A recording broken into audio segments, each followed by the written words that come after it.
Now today is the day that we're going to install Tom's winch. Now, there's a couple of reasons why we've picked this winch and Tom's vehicle.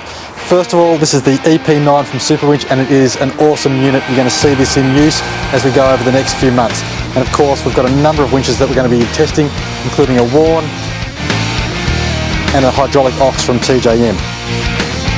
Now, Tom's vehicle, why did we pick that? Well, of course, Tom works very hard for four-wheel drive TV, so it's always good to support the people who support us.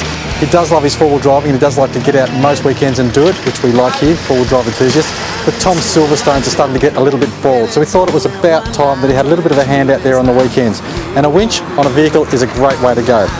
Now, looking across here, as you can see, Tom's done the right thing. He's got a fantastic ARB bar, and being an ARB bar, we know 100% that this winch will go straight in. So we're going to show you just how quickly and how easily a winch goes into a vehicle. Let's get into it. Now, in getting ready to get started, you need a couple of things. First of all, you need to know your winch. Make sure you read your instruction booklet. That'll come in the package. You also need some good quality tools. Now, a dummy run to make sure that the winch is going to fit. A little bit of measuring is always a good place to start.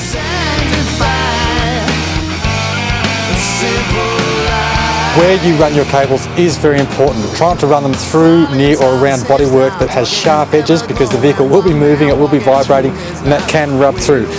We've now got the cables up into where the batteries are, and we need to lift this sucker in there. So let's get four hands onto it now.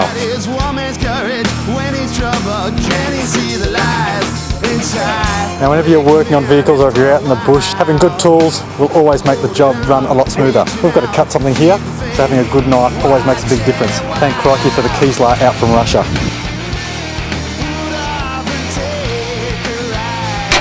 The majority of winches are all the same.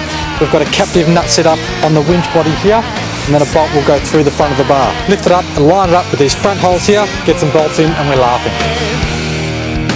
Now, one of the things that we didn't anticipate in this here is the ARB bar has a double reinforcing in here. So it's actually got an extra plate welded into the back to strengthen the winch area. That means that the bolts supplied with the kit are just a couple of millimeters too short. So we've sourced a couple of longer ones so we can finish the job. Now, once again, we don't even want to go up to finger tight. Just make sure we've got a good bite on those, because we've still got to get the side rollers in. We can then start tightening everything up. Bit of a fiddle to line those up. Absolutely perfect. Now, you'll notice these nuts are nylock nuts. They don't need a spring washer. They're designed to lock themselves into place and hold. You'll also notice that the bolts are stepped, which means we can crank them up nice and tight. They'll tighten up on themselves, but still leave the roller free to spin.